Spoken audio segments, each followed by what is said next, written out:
वन्देऽहं श्रीगुरुः श्रीयुतपदकमलं श्रीगुरून् वैष्णवांश्च श्रीरूपं साग्रजातं सहगणरघुनाथान्वितं तं सजीवं साद्वैतं सावधूतं परिजनसहितं श्रीकृष्णचैतन्यदेवं श्रीराधाकृष्णपादान् सहगणललिता श्रीविशाखान्वितांश्च यस्य प्रसादात् भगवत्प्रसादो यस्या प्रसादान्न गतिः कुतोऽपि ध्यायामस्तु वंस्तस्य यशस्त्रिसन्ध्यां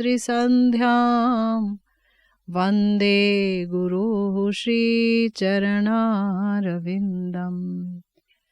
नमो महावदान्याय कृष्णप्रेमप्रदायते कृष्णाय कृष्णचैतन्य नाम्ने गौरत्विषे नमः।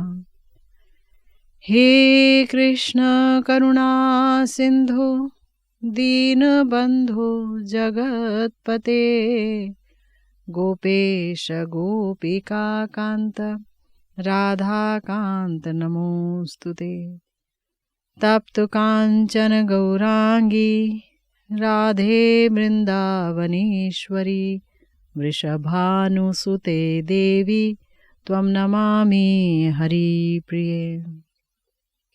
जय रूप सनातन भट्ट रघुनाथ श्रीजीव गोपाल भट्ट दास रघुनाथ এই জয় গোসাইর করি চরণ বন্দন যাহা হইতে বিঘ্ন নাশ অভীষ্ট পূরণ।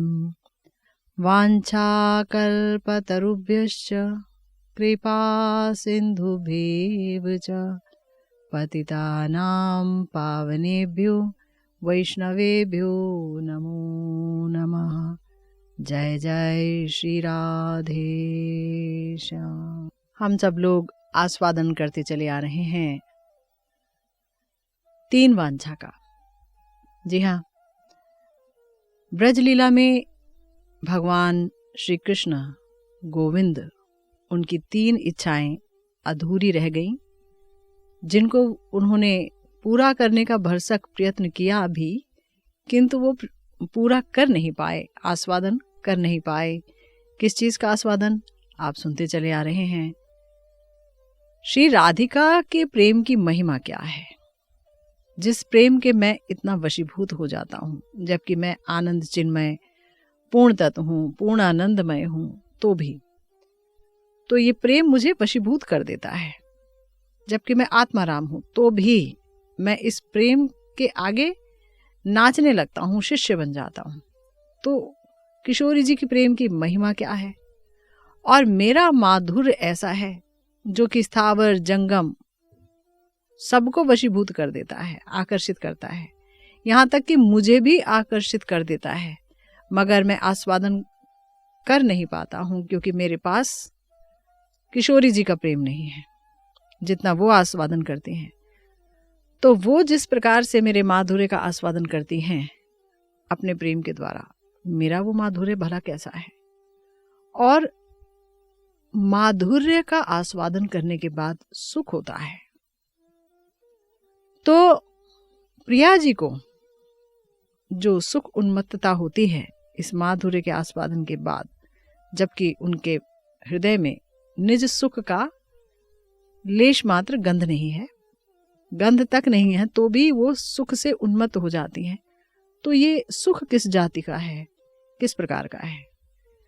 तो गोविंद के अंदर ये 3 बहुत उत्कट इच्छाएं उभरी, जिनको पूर्ण करने के लिए वो गौरांग महाप्रभु के रूप में अवतरित हुए और नीलाचल में, गंभीरा में अपनी लीला के अंतिम 12 वर्षों में उन्होंने अपनी इस इच्छा का भरपूर आस्वादन किया और विशेषतया आखिरी के 6 वर्षों में तो भरपूर सम्यक रूप से अपनी 3 इच्छाओं को पूर्ण किया। तो हम सुनते चले आ रहे हैं हमारे प्यारे गुरुदेव ने अपने ग्रंथ 3 वांछा में ये जिक्र किया है, और इसी 3 वांछा रूपी ग्रंथ को हम सब जो है सुनते चले आ रहे हैं।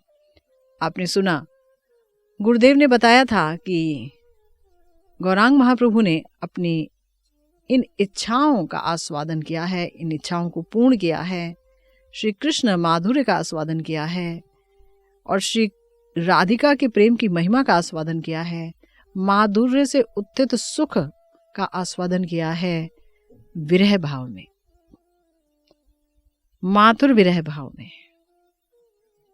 श्री गौरहरि स्वयं को माथुर विरहिणी राधा समझते हैं, और उसी भाव में उनके हृदय में सुख और दुख निरंतर उठते हैं। यही उनकी पहचान है ना। रसराज महाभाव एक जगह है, लेकिन महाभाव ही हावी हो गया है रसराज पर, तो उस पर भी मोहनाख्य महाभाव, जहां पर वो विरहिणी राधा के स्वरूप में दिव्योन्माद का आस्वादन कर रहे हैं। आप सुनते चले आ रहे हैं, दिव्योन्माद का जब आस्वादन कर रहे हैं तो कैसे उनकी चेष्टाएं भ्रममय हैं, भ्रममय चेष्टा प्रलापमय बात, ऐसी अवस्था हो जाती है उनकी। और महाप्रभु के आस्वादन से हम ये समझ पा रहे हैं कि गोविंद की जो इच्छाएं अधूरी रह गई थी ब्रजलीला में, वो उन्होंने गौर अवतार में उसको बहुत अच्छी तरह से पूरा किया है। तो हम पिछली दफा सुन रहे थे कि किस प्रकार से हमारे गौर सुंदर श्री कृष्णचंद्र की वंशी ध्वनि पर मोहित हो गए। वंशी ध्वनि आकर्षित कर रही थी उनको, वंशी की ध्वनि सुनते पा रहे थे और बार बार उस वंशी की ध्वनि के प्रति आकर्षित हो रहे थे, आक्षेप कर रहे थे। और उन्होंने ये भी कहा कि श्री कृष्ण के अमृत के समान बोल हैं, अमृत के समान वेणुनाद है, उनके आभूषणों की ध्वनि अमृत के समान है, और 3 अमृत को ना पा करके मेरे जो कर्ण हैं वो अतृप्त हैं। बहुत पिपासा है, क्योंकि जितना आस्वादन होता है उतनी ही प्यास होती है। विशेषतया महाभाव रूपी जो प्रेम है, वहाँ यही सिलसिला चलता है। पिपासा है, आस्वादन है, फिर दैन्य है, फिर अनेक भाव संधि है, फिर भाव जो है एक दूसरे से सम्मर्दन होते हैं भावों का, महायुद्ध होता है भावों का, महाप्रभु अचेत हो जाते हैं आस्वादन करते करते। तो पिछली बार हमने जाना कि श्री गौरहरि प्रिया जी के भाव में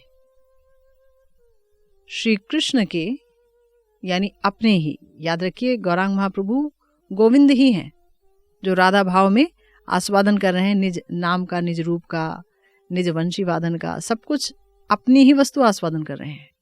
लेकिन महाभाव प्रिया जी का है, प्रिया जी ही उनके साथ हैं।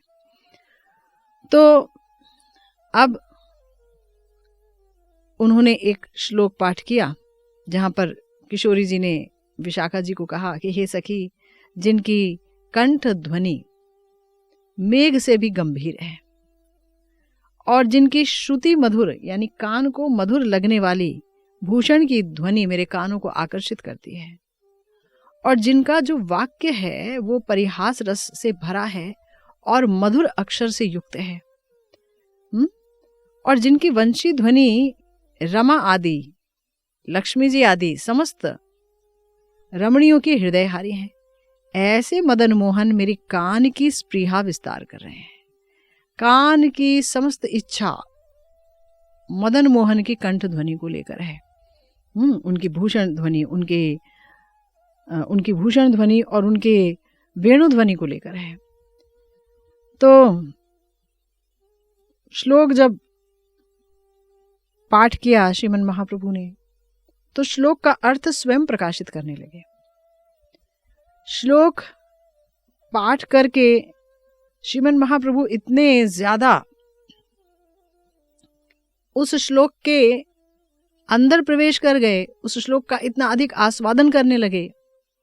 श्री कृष्ण की कंठ ध्वनि, उनकी वेणु ध्वनि, उनकी आभूषणों की ध्वनि का इतना आस्वादन करने लगे कि हाहाकार होने लगा। और वो जो आस्वादन है वो अनेक शब्दों में वो बयान करने लगे, अनेक शब्दों में प्रकाशित करने लगे। बड़े ही विचित्रता और बड़ी ही सुंदरता के साथ आस्वादन कर रहे हैं गौरांग महाप्रभु, जहां कह रहे हैं कंठेरो गंभीर ध्वनि नव घन ध्वनि जिनी जार गुणे कोकिल ला जाए, तार एक श्रुति कणे डूबे जगतेर काने पुनः कान बाहुड़ी न आए। कहो सखी की कोरी उपाय, कृष्णेर से शब्द गुणे हरिले अमार काने एबे ना पाए तृष्णाए मरी जाए। नूपुर किंकणी ध्वनि हंस सारस जिनी कंकण ध्वनि चटक ला जाए। एक बार जेई सुने व्यापी रहे तार काने, अन्य शब्द से काने न जाए। से श्री मुख भाषित अमृत होइते परामृत, स्मित कर्पूर ताहाते मिश्रित। शब्द अर्थ दुई शक्ति, नाना रस करे व्यक्ति, प्रत्यक्षरे नर्म विभूषित। से अमृतोर एक कण, से अमृतेरो एक कण, कण चकोर जीवन, कण चकोर जिये से ही आशे। भाग्य वशे कभू पाए, अभाग्य कभू ना पाए, ना पाइले मरिए पियासे। जेबा वेणु कल ध्वनि एक बार ताहा सुनी, जगन नारी चित्त आउलाए। नीवी बंध पड़े खसी, बिनी मूले होय दासी, बावली होइया कृष्ण पाशे धाए।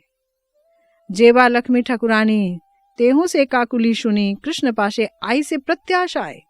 ना पाए कृष्णेर संग, बाढ़े तृष्णार तरंग, तब करे तभु नहीं पाए। एई शब्दामृतचारी, जार होय भाग्य भारी, सेई कर्ण इहा करे पान, इहा जे नाही सुने, से कारण जन्मिलो कहने, काना कौड़ी सम से कान।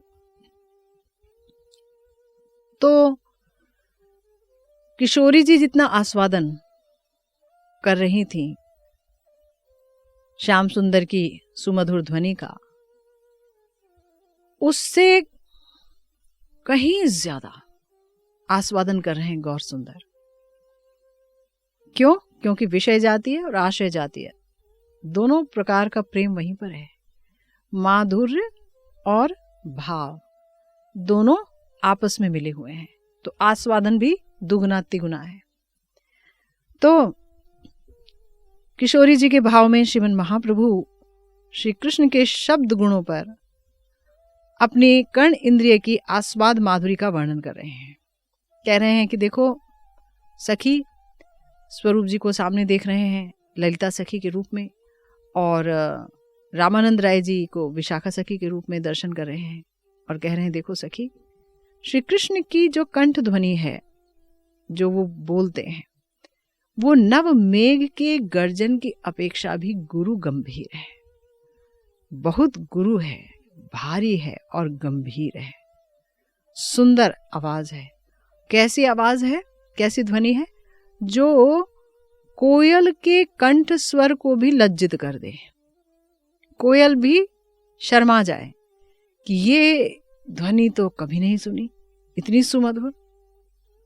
और जिसके एक कण के श्रवण से, एक कण ही सुना, अगर एक कण सुन लेना कोई, तो फिर जगत का कान उसमें डूब जाएगा।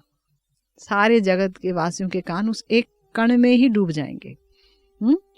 और फिर अगर डूब गए तो वापस वो फिर उठ नहीं पाएंगे, वापस नहीं आ पाएंगे वो कान। अगर एक बार श्री कृष्ण के मुख की वाणी का एक कण, एक शब्द भी नहीं, एक वाक्य भी नहीं, एक कण ही सुन लिया, तो ऐसी अवस्था हो जाएगी। माधुर्य वारिधि श्री कृष्ण। आहा, हृदय में इच्छा उठनी चाहिए, है ना, कि हा निताई, हा गौर, हा रूप सनातन। श्री कृष्ण की वो कंठ ध्वनि कैसी है, जो जगत के कानों को डुबो देगी, क्या मेरे कानों को वो कंठ ध्वनि कभी नसीब होगी? और किस प्रकार से नसीब हो? प्रिया जी के आस्वादन के भीतर से नसीब हो। किशोरी जी कैसे श्याम सुंदर की उस कंठ ध्वनि का आस्वादन कर रही हैं, ये आस्वादन मुझे मिले। तो श्री कृष्ण के कंठ स्वर को कोई एक बार सुन लेगा तो उनके दोनों कान फिर अन्य कोई शब्द सुन नहीं पाएंगे। बार बार वही कंठ ध्वनि ही कान में ध्वनित होगी। गुरुदेव कह रहे हैं, तो हे सखी, मैं क्या उपाय करूं? बोलो, मुझे उपाय बोल दो। क्यों?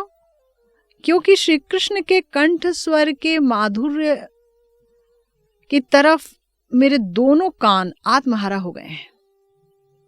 दोनों कान परम आकर्षित हो गए हैं, लेकिन मैं तो सुन नहीं पा रही हूं। इसीलिए मेरे ये जो दोनों कान हैं इतने प्यासे हो गए हैं कि शब्द रस माधुरी की प्यास में ये मर रहे हैं। कान मर रहे हैं, कान मर रहे हैं, कानों के प्राण निकल रहे हैं। सखी, मेरे कानों के प्राणों को बचाओ किसी तरह से, मुझे श्री कृष्ण की कंठ ध्वनि सुना दो। एक कण सुना दो। सखी, तुम्हें तो मैंने श्री कृष्ण की कंठ ध्वनि का प्रभाव बताया ही। अब तुम्हें श्री कृष्ण की नूपुर आदि जो आभूषण हैं उस ध्वनि के माधुर्य की बात बताती हूं। ध्यान से सुनो। उनके नूपुर जो चरण में पहनते हैं और किंकणी जो कमर में पहनते हैं, नूपुर और किंकणी की ध्वनि हंस और सारस का जो कूजन है उसको भी पराभूत कर देती है। हंस की ध्वनि बड़ी सुंदर होती है, लेकिन हंस भी लज्जित हो जाते हैं उस ध्वनि को सुन करके। और जो कंकण की ध्वनि है जो हाथ में पहनते हैं, उसकी ध्वनि चटक या चढ़ाई पक्षी के शब्द को भी लज्जित कर देती है। जो श्री कृष्ण के आभूषणों की ध्वनि को एक बार सुन लेते हैं ना सखी, उनके कान उसी माधुरी में डूब जाते हैं। अन्य शब्द फिर उस कान में नहीं पहुंच सकते। कंठ की ध्वनि अगर सुन ले एक शब्द भी, एक कण भी, तो ये अवस्था। अगर वो नहीं सुन पाए, आभूषणों की ध्वनि ही सुन लीजिए, तो फिर कुछ और सुनने के लिए कान लायक नहीं रहते। वेणु गीत, वेणुनाद अमृत का एक कण यदि इस कान में चला जाए तो कान में ही अपना वास स्थान बना लेता है। फिर कान कुछ और सुनना नहीं चाहते। सखी, अब सुनो, इस समय मैं तुम्हें श्री कृष्ण की वाणी माधुर्य की बात कहती हूं। उनकी वाणी कैसी है? मधुराया गिरा वल्गु वाक्या, कैसे वाक्य हैं। बुध मनो गया पुष्करे क्षणा, बुध मनो गया।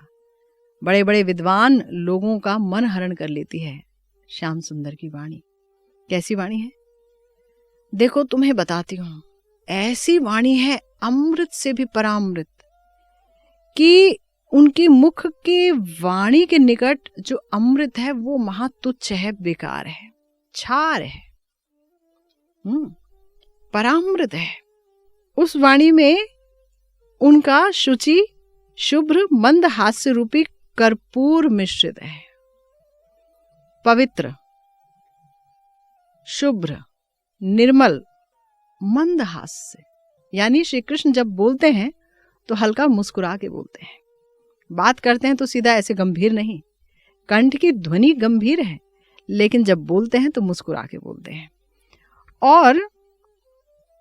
और उस वाणी का वैशिष्ट्य ये है कि उस वाणी में निहित रहते हैं शब्द अलंकार, अर्थ अलंकार से वो वाणी भूषित रहती है। श्रृंगार आदि रस समूह विस्तार करती रहती है वो वाणी, प्रेम का विस्तार करती है वो वाणी। श्री कृष्ण की वाणी हमारे हृदय में श्री कृष्ण के प्रति प्रेम अतिशय वर्धित होता है वो वाणी सुन करके। और उनके वाक्य के प्रति अक्षर ऐसे वाक्य हैं कि उसमें प्रत्येक अक्षर में हास और परिहास रस विस्तार होता रहता है, इसलिए अतिशय रमणीय। एक तो कंठ ध्वनि जो है अतिशय जलद गंभीर, ऊपर से जो वाणी है वो अतिशय मधुर, और फिर शब्द अलंकार, अर्थ अलंकार, श्रृंगार रस से भरपूर, और फिर उसमें मंद हास्य रूपी कर्पूर चूर्ण मिश्रित है, उसकी सुगंध से, उज्ज्वलता से, शुचिता से भरपूर, और फिर प्रत्येक अक्षर में हास परिहास रस भी समाविष्ट है। तो इसलिए मैं तुम्हें क्या कहूं सखी, उस अमृत का एक कण रमणी के कान रूपी चकोर का जीवन स्वरूप है। कर्ण रूपी चकोर का जीवन स्वरूप है। कान चकोर, हमारे जो कर्ण रूपी चकोर हैं, वो उसी वाणी को पाने की आशा में अपने प्राण धारण किए रहते हैं। ये जो वाणी है वो स्त्रियों के कर्ण चकोर का जीवन स्वरूप है। किंतु क्या करें सखी, सब समय तो हमारी किस्मत में इस वाणी को पाना नहीं है। सब समय कहाँ मिलती है ये वाणी, ये बड़ी दुर्लभ है। सौभाग्यवशतः कभी मिलती है, कभी नहीं मिलती है, और कभी कभी तो प्यासे ही मरना पड़ता है इन कानों को। महाजन गोपिकाओं की इस भाव में कहते हैं, कतो जे अमिया प्रति वचने उगारई कुलवती मोहन मंत। यानी अपने वचन में कितने कितने अमृत का उगार है ना, उद्गार करते हैं हमारे श्री कृष्ण, और इस तरह से वो समस्त कुलवतियों को मोहित कर लेते हैं। और सखी इस बार श्री कृष्ण की वेणु का प्रभाव भी सुन लो। अभी इतना कुछ बताया, श्री कृष्ण की वाणी के बारे में बताया, शब्दों के बारे में बताया, वाक्य विन्यास के बारे में बताया, उनके आभूषणों के बारे में बताया, उनके आभूषण की ध्वनि कैसी है वो बताया। अब जो है तुम्हें बताती हूं कि श्री कृष्ण की वेणु का प्रभाव क्या है। ये भी बड़े ध्यान से सुनो। वेणु का अस्फुट मतलब श्री कृष्ण बंसी बजा रहे हैं तो धीरे धीरे बजा रहे हैं, धीरे धीरे। वो मधुर नाद यदि एक बार कान में चले जाए तो हमारी बात क्या कहती हो, समस्त विश्व की जितनी भी नारियां हैं उनका चित्त आलूलायित हो जाए, उलझ जाए, व्याकुल हो जाए, अवश्य हो जाए। श्री कृष्ण के वंशी नाद में इतनी माधुरी है, और जैसे ही वंशी नाद का एक कण उनके कानों में जाएगा तो जानती हो क्या होता है, क्या होता है, उनके कटी का बंधन स्खलित हो जाता है, नीवी बंधन खुल जाता है। उन्मादनी की तरह वो श्री कृष्ण के पीछे दौड़ने लगती हैं और उनके चरणों में आत्मसमर्पण करके उनके चरणों की बिना मूल्य की दासी हो जाती है। ये श्री कृष्ण की वेणु का बल है। केना बांशी बाय बड़ाई सेना कौन जना, दासी होइया तार पाए अमी निशिबो आपना। श्री राधिका श्यामनागर की बांसी सुन करके कहती हैं कि हे बड़ाई, ये बंसी कौन बजा रहा है, कौन बजा रहा है, कौन है ये? बंसी की इस मधुर ध्वनि को सुन करके मेरे मन प्राण मेरे हाथ में नहीं रहे, मेरे काबू में नहीं रहे। मन करता है कि मैं अपना सब कुछ उसके चरणों में न्यौछावर करके उसकी दासी हो जाऊं। गुरुदेव कहते हैं प्रिया जी का जो धैर्य है वो पर्वत से भी भारी है। उनके धैर्य को कोई नहीं डिगा सकता, कोई चंचल नहीं कर सकता उनको। लेकिन श्याम सुंदर की बंसी की ध्वनि जैसे ही उनके कानों में प्रवेश करती है तो ये उनकी अवस्था हो जाती है। सखी, विश्व की रमणियों की बात तो दूर की है, श्री नारायण की वक्ष विलासिनी वैकुंठेश्वरी श्री लक्ष्मी ठाकुरानी जो पतिव्रताओं की शिरोमणि है और उपास्या है पतिव्रताओं की, वो भी श्री कृष्ण के वंशी नाद के श्रवण से आकर्षित होकर के वृंदावन में उन्हें प्राप्त करने के लिए आईं, किंतु श्री कृष्ण का संग उन्हें मिला नहीं और लोभ भी नहीं छोड़ पाई, इसीलिए आज भी यहां तपस्या कर रही हैं। तो वृंदावन में उन्होंने तपस्या की तो भी नहीं मिले श्री कृष्ण। जब वैकुंठेश्वरी लक्ष्मी देवी की ही ये अवस्था है तो मैं अपनी बात और तुम्हारी बात क्या कहूंगी। सखी, श्री कृष्ण के कंठ की ध्वनि, उनके आभूषणों का सिंजन, उनके श्री मुख से निर्गत वाणी और उनका वेणुनाद, ये 4 शब्द अमृत स्वरूप है। तो किशोरी जी को कैसे अमृतमय लगते हैं श्याम सुंदर के ये 4 शब्द। किशोरी जी इस माधुर्य से व्याकुल हैं और किशोरी जी के भाव में, श्री राधिका के भाव में व्याकुल हैं गौरांग महाप्रभु। ये गौरांग महाप्रभु के श्रीमुख से निकली हुई वाणी है जो राधिका के भाव में वो कह रहे हैं, है ना। तो ये अमृत, इन 4 अमृतों का आस्वादन क्या सबके भाग्य में है भला? सबके भाग्य में नहीं है। बहुत भाग्य अगर ना हो तो इसका आस्वादन नहीं हो सकता। गुरुदेव कहते हैं यहां पर इसी प्रकार के महामहत के संग और उनकी कृपा जनित सौभाग्य की बात कही गई है।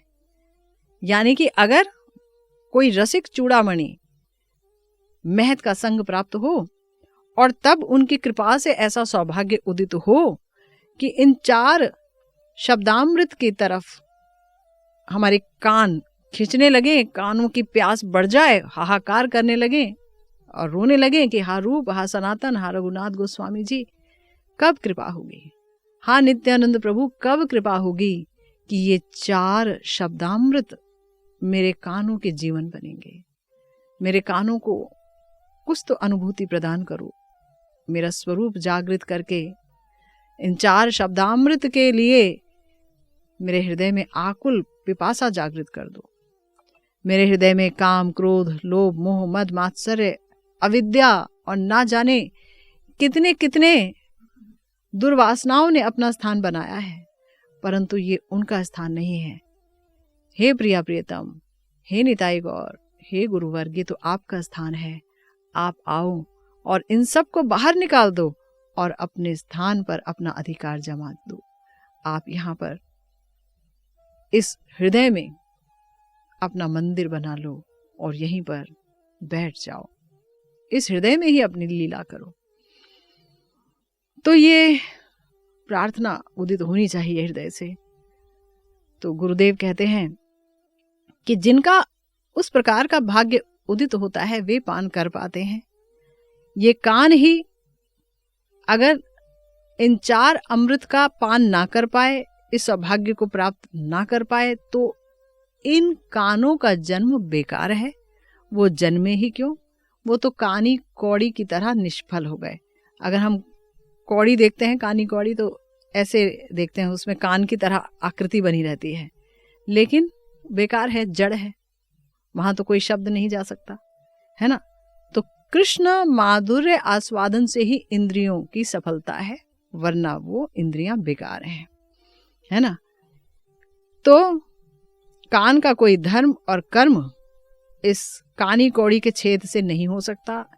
इसीलिए कानधारी के कान निष्फल हैं अगर वो श्री कृष्ण की शब्द माधुरी के आस्वादन के लिए लालायित ना हो। हमें तुरंत ये शब्द माधुरी प्राप्त होगी ऐसा नहीं है, लेकिन लालसा, लोभ ही है जो अंततः इस माधुरी को प्राप्त करा सकता है, महत संग की कृपा से, गुरुवर्ग महत की कृपा से।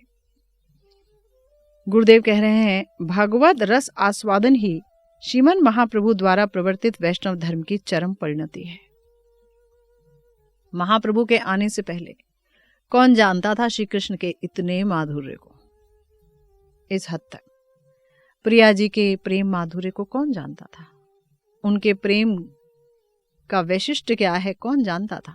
कोई नहीं जानता था। और भगवद रस आस्वादन ही भजन का एकमात्र साध्य वस्तु है, यही प्राप्त करना है भजन करके, ये भी कौन जानता था? और प्राप्त होगा कैसे? क्या हम सारा दिन हरिनाम करते रहें प्राप्त हो जाएगा? नहीं। तो कैसे प्राप्त होगा? प्रेम जिस समय प्राप्त होगा गुरु वैष्णवों की कृपा से, तभी इस माधुर्य का आस्वादन किया जा सकता है। प्रेम से ही माधुर्य आस्वादित हो सकता है। तो परम माधुर्यमय श्री कृष्ण के रूप, श्री कृष्ण के मधुर रस, श्री कृष्ण के मधुर शब्द, श्री कृष्ण का मधुर स्पर्श और मधुर गंध अनुभवी वैष्णव के आस्वादन का विषय है। यह अनुभव ही नहीं मिला अगर भजन करके, तो फिर भजन करने का क्या लाभ है? क्या लाभ है? वैष्णव कभी ये तो नहीं चाहता कि मेरी कोई मुक्ति हो जाए। वैष्णव तो यही चाहता है कि मुझे मधुर, अति मधुर श्री कृष्ण का माधुर्य प्राप्त हो, उसका आस्वादन कर सकूं, उस माधुर्यमय की सेवा कर सकूं। गुरुदेव ये भी कहते हैं कि बिना किशोरी जी की कृपा के ये हो नहीं सकता। जीव किस हद तक माधुर्य का आस्वादन कर पाएगा? उनकी आह्लादिनी शक्ति, स्वरूप शक्ति, श्री राधिका का आश्रय अगर कोई लेगा, उनका दास से भाव प्राप्त करेगा, दासी बनेगा, तो सब कुछ प्राप्त करेगा, वरना असंभव है प्राप्त करना। तो श्री गौरांग देव के आस्वादन, जो गौर हरि ने जो आस्वादन किया है, वही इस विषय का परम आदर्श है। उन्होंने जिस प्रकार से आस्वादन किया और हाहाकार किया, तो वे श्री कृष्ण के शब्द माधुर्य में निमग्न होकर प्रलाप करने लगे। प्रलाप के फलस्वरूप क्रमशः उनका उद्वेग और बढ़ गया।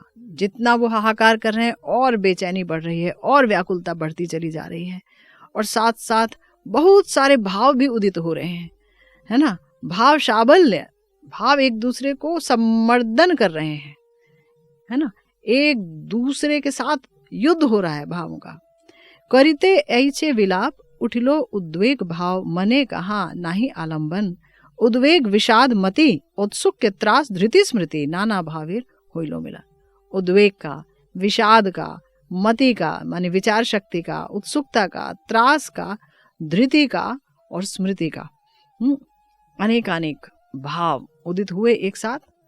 भाव शाबल्य, राधार उक्ति, लीला शुके, होइलो स्फूर्ति, सेई भावे पढ़े सेई श्लोक, उन्मादेर सामर्थ्य सेई श्लोकेर करे अर्थे, जेई अर्थ ना जाने सब लोग। अब ऐसा भाव शाबल्य, ऐसे भाव भाव में रण हो रहा है कि अचानक श्री कृष्ण को, श्री कृष्ण चैतन्य महाप्रभु को स्फूर्ति होने लगी प्रिया जी के भाव की, और लीला शुक जी ने जो श्लोक कहा है श्री कृष्ण कर्णामृत में, उसकी स्फूर्ति होने लगी। और महाप्रभु जिस दिव्योन्माद रूपी अनुभाव का आस्वादन कर रहे हैं, वहां पर जो अवस्था है वो ये है कि जो श्लोक वो पढ़ते हैं उसका वो बड़े ही विचित्र प्रकार से अर्थ स्वयं करने लग जाते हैं, अनेक प्रकार का अर्थ प्रकाशित करने लगते हैं, जो श्रीमद् भागवतम में भी नहीं है, जो मूल श्लोक में भी नहीं है, उससे बढ़ चढ़ करके वो आस्वादन करते हैं। श्री कृष्ण कर्णामृत में श्लोक है, किमीह कृणुमः कस्य ब्रूमः कृतः कृतमाशया, कथयत कथामन्यां धन्यामहो हृदयेशयः, मधुर मधुर स्मेराकारे मनोनयनोत्सवे, कृपण कृपणा कृष्णे तृष्णा चिरम बत लंबते। किशोरी जी श्री कृष्ण के विरह में मातुर विरह का आस्वादन करते हुए कह रही हैं, हाय हाय अब मैं क्या करूंगी और किसे ही कहूंगी, अब मैं क्या करूं, क्या मैं करूं और किसे कहूं अपने हृदय का दुख। श्री कृष्ण को पाने की आशा भी अब बेकार हुई। कृष्ण कथा छोड़ दो, यही उपाय है, कृष्ण कथा छोड़ दो, कोई और बात कहो, कोई और कथा कहो। क्योंकि कृष्ण कथा अधन्य है, हृदय को पूरी तरह से व्याकुल कर देती है, और कृष्ण भी नहीं मिलते, तो कोई और बात करेंगे तो शायद मन बहल जाएगा। आहो, जिसको छोड़ूंगी ऐसा सोचा था, वो तो मेरे हृदय में ही सोया पड़ा है। मैंने सोचा था उसे छोड़ दूंगी, पर वो तो मेरे हृदय में अपना डेरा डाल करके सो रहा है। ओहो, मधुर मधुर मृदु मंद हास्य युक्त जिसका आकार है, मुख पर मधुर मधुर मुस्कान फूट रही है, आहा, जो मन और नयनों के आनंददायक हैं, वो श्री कृष्ण मेरी उत्कंठा के कारण है। क्योंकि उन्हीं के लिए मेरी जो उत्कंठा है वो अतिशय वृद्धि प्राप्त हो रही है, अतिशय तृष्णा बढ़ती जा रही है। ना जाने कब से मैं अतिशय तृषित हूं श्री कृष्ण को पाने के लिए। तो देखिए, ये यहां पर एक जगह किशोरी जी बोल रही हैं, क्या करूं क्या करूं, क्योंकि इतनी अधिक विषाद युक्त हैं, इतनी अधिक उनको याद कर रही हैं। श्री कृष्ण की सेवा पाए बिना बहुत ही ज्यादा मन दुखी है, व्याकुल है, समझ ही नहीं पा रही हैं, कुछ भी बोलती जा रही हैं। तो कभी कहती है अब क्या करूं, किसे मैं अपने हृदय की बात कहूं, कृष्ण को पाने की आशा बिल्कुल बेकार है, चलो चलो छोड़ दो, कृष्ण की बात नहीं करेंगे, कोई और बात करेंगे। अरे मगर मैंने जिसको छोड़ने की बात सोची थी वो तो मेरे हृदय में ही सोया पड़ा है, अब इसे कैसे निकालूं हृदय से बाहर।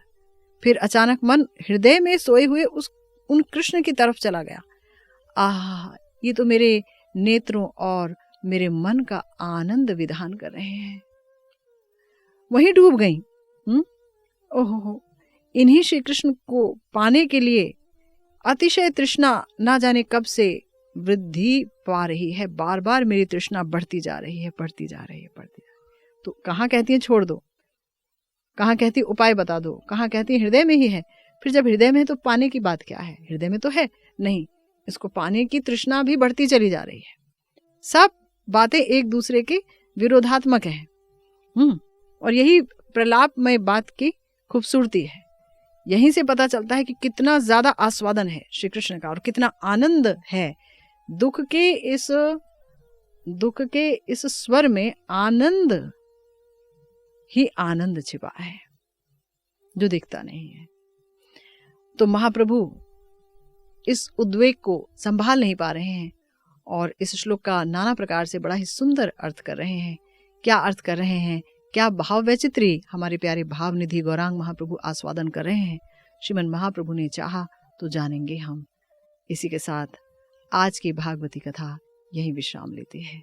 जय जय श्री राधे श्याम, श्री गुरु निताय गौर सीतानाथ प्रेमानंदे, हरि हरि बोल।